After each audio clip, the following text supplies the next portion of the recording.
তো জমির সাইড এভাবে খোঁড়া হয়েছে। আমরা আবার এগুলো নতুন করে বাঁধে দিতেছি, কারণ বৃষ্টি বাদলের দিন সব ভাঙ্গি আসতেছে। তো দেখা যায় যখনই কিছু সরকারি লোকের সাথে কথা বললাম, বলতেছে আপনাদের তো মামলা করতে গেলে অনেক টাকা খরচ হইবে, আপনারও হবে ওনারও হবে, কিন্তু খুব ভালো মামলা হবে।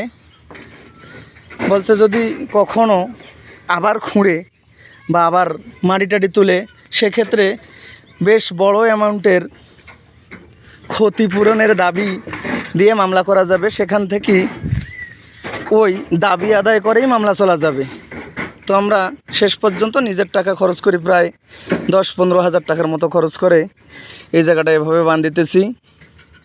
দেখি আল্লাহ পাক যদি মানুষদেরকে হেদায়েত দেয় তাহলে তো অনেক সুন্দর, আর যদি না দেয় তাহলে কৌশলগত ব্যবস্থা অবলম্বন করতেই হবে আমাদের সকলকে।